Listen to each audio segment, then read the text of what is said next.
નમસ્કાર, જય હિન્દ, જય ભારત. બધાને અમારા જય શ્રી કૃષ્ણ.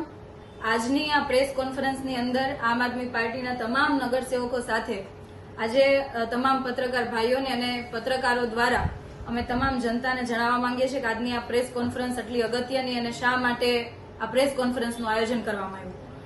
આપણને બધાને ખબર છે કે સુરત શહેર એટલે તાપીના કાંઠે વસતું શહેર. સુરત શહેરની અંદર અનેકો ખાડી છે અને દર ચોમાસાની અંદર ઘણી બધી સમસ્યાઓ સુરત શહેરના લોકો એમનો સામનો કરતા હોય છે.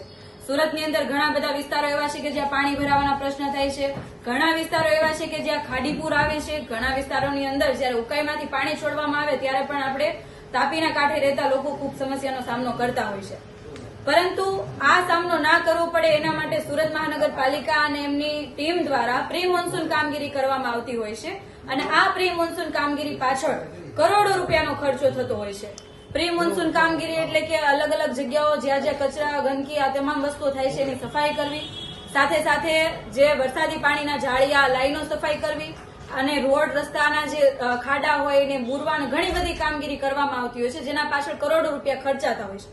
પરંતુ છેલ્લા 2 દિવસથી તમામ કોર્પોરેટરો સાથે અમે અલગ અલગ વિસ્તારની વિઝિટ કરી અને ખરી હકીકત જાણવા માટેનો પ્રયાસ કર્યો. ખરી હકીકત અને જે કોર્પોરેશન દ્વારા જે રિપોર્ટ આપવામાં આવ્યો છે એ રિપોર્ટમાં જમીન આસમાનનો ફરક છે અને આ જ કારણે અઠવાડિયા પહેલા અમે કમિશનરશ્રીને નોંધ મૂકેલી હતી કે તમે તમારા અધિકારીઓ સાથે એટલે કે સુરત મહાનગરપાલિકાના અધિકારીઓની સાથે એક સમીક્ષા બેઠકનું જે આયોજન કર્યું છે એમાં તમામ હાજર રહે એના માટે લેખિતમાં મેં જાણ કરેલી હતી અને તમામ રિપોર્ટો સાથે હાજર રહે કે પ્રી મોન્સૂન કામગીરી કેટલી કરી છે, કેટલી બાકી છે. પરંતુ દુઃખની વાત એ છે કે આટલી ગંભીર બાબત હોવા છતાં સુરત શહેરના લોકોના માટેનો પ્રશ્ન હતો અને આવી ગંભીર મિટિંગની અંદર પણ સુરતના કમિશનર અને સાથે સાથે જે ડિપાર્ટમેન્ટના અધિકારીઓ હતા એમાંથી કોઈ હાજર રહ્યું નહીં, જે ખૂબ ગંભીર બાબત છે. અત્યાર સુધી ભારતીય જનતા પાર્ટીના શાસકો ભાગતા આવ્યા છે, મોઢું છુપાવતા આવ્યા છે, જવાબ આપવા પડે એટલે જતા રહેતા હોય છે. પરંતુ આજે પહેલી વખત સુરત મહાનગરપાલિકાના અધિકારીઓએ મોઢું સંતાડ્યું છે, કારણ કે એમની પાસે જવાબ જ નહીં હોય. ગઈકાલે જે અમે લોકોએ વિઝિટ કરી એમને ખ્યાલ આવી ગયો હશે કે તમામ કોર્પોરેટરો રૂબરૂ જઈને વિઝિટ કરી છે અને તમામ ફોટોગ્રાફ સાથે, તમામ માહિતીઓ સાથે અમને સવાલો પૂછશે, તમે જવાબ કઈ રીતના આપશું, કેમ કે રિપોર્ટ જે બનાવ્યા એ ખોટા હતા, ખરી હકીકત કંઈક અલગ હતી. તો આજે આ મિટિંગની અંદર હાજર નહીં રહ્યા. આપણને બધાને ખ્યાલ છે કે દર વખતે પાણી આવે છે, પરંતુ આ શા માટે પાણી આવે છે ખરી હકીકત આ તમારા બધાની સામે છે. અલગ અલગ જગ્યાના જે ફોટોગ્રાફ જુઓ તમે, સાથે સાથે જે રિપોર્ટ છે રિપોર્ટ જુઓ, તમામ વસ્તુઓ અલગ હતી. અમારા વિસ્તારની અંદર, આખા સુરતની અંદર જ્યાં જ્યાં આપણે જોઈએ ત્યાં તમામ જગ્યાઓ ઉપર અને ગયા વર્ષે જેટલી જગ્યાઓ ઉપર પાણી ભરાયા હતા એ તમામ જગ્યાના સ્થળ સાથે અમે કમિશનરશ્રી અને તમામ અધિકારીઓ પાસેથી માહિતી માંગવાના હતા કે એક વર્ષ દરમિયાન આપણે શું કામગીરી કરી કે ત્યાં પાણી ના ભરાય.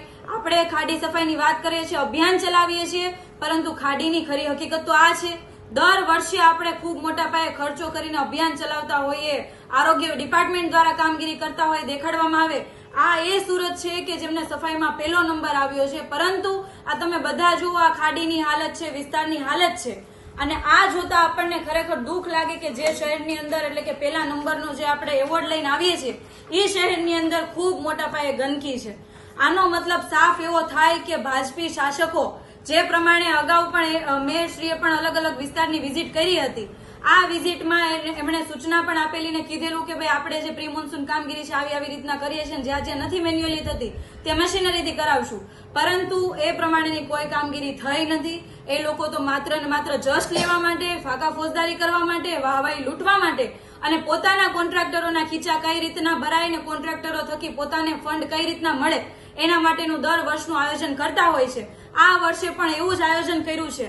અત્યાર સુધી ભાજપી શાસકોએ મોઢું સંતાડ્યું અને ભાગ્યા અને આજની આ ગંભીર મિટિંગની અંદર કમિશનર દ્વારા જે પ્રમાણેની બેદરકારી અને જે પ્રમાણેના અધિકારીઓ હાજર નથી રહ્યા એ લોકોને બિલકુલ ગંભીરતા નથી, એ સાબિત થાય છે. અને આના કારણે હવે ભવિષ્યમાં જ્યારે વરસાદ આવશે ત્યારે અલગ અલગ વિસ્તારોની અંદર જે પ્રમાણે પાણી ભરાવાના પ્રશ્નો ઉભા થશે, ખાડી પૂર આવવાની સમસ્યા થશે. ગયા વર્ષે પણ ખાડીની અંદર એક બાળકનો જીવ ગયો હતો. આ વર્ષે એના માટે અમે વિચાર્યું કે ચલો આપણે રૂબરૂ જઈને જોઈએ અને આવું ના થાય ભવિષ્યમાં એના માટેનું આયોજન શું કર્યું છે અધિકારીઓ પાસેથી જાણીએ. પરંતુ આજે એ લોકોએ મોઢું સંતાડ્યું છે અને આશા એવી રાખીએ છીએ કે આ વર્ષના ચોમાસા દરમિયાન કોઈનો જીવ ના જાય અને લોકોને જે દર વર્ષે હાલાકી ભોગવવી પડે છે એ ભોગવવી ના પડે. પરંતુ હાલની પરિસ્થિતિ કંઈક અલગ છે અને આવનારા સમયની અંદર પણ ખાડીપુર આવવાની શક્યતાઓ હશે, પાણી ભરાવાની શક્યતાઓ હશે, કેમ કે કામગીરી જમીન લેવલ પર થઈ જ નથી. અને આવું જો બનશે તો આવનારા સમયની અંદર જે રીતના અત્યાર સુધી ભારતીય જનતા પાર્ટીના શાસકોનો વિરોધ કરતા આવ્યા છીએ, માનનીય મેયરશ્રીનો વિરોધ કરતા આવ્યા છીએ, પરંતુ હવે શાસકોની સાથે સાથે આ તમામ અધિકારીઓનો પણ વિરોધ કરવો પડશે અને અમે તમામ કોર્પોરેટરો આવનારા સમયમાં જે કોઈ સમસ્યા ઉભી થશે એમનો અમે વિરોધ નોંધાવીશું. જય હિન્દ, જય ભારત. અને સાથે આ જે અલગ અલગ ખાડીઓના જે ફોટોગ્રાફ છે એ તમને બધાને, સુરત શહેરની જનતાને અમે બતાવવા માંગીએ છીએ કે આપણે લોકો જે પ્રમાણે ટેક્સ અને વેરો ભરીએ છીએ એ ટેક્સના વેરાનો જે ઉપયોગ છે કોન્ટ્રાક્ટરોના ખીચા ભરવા માટે થઈ રહ્યો છે.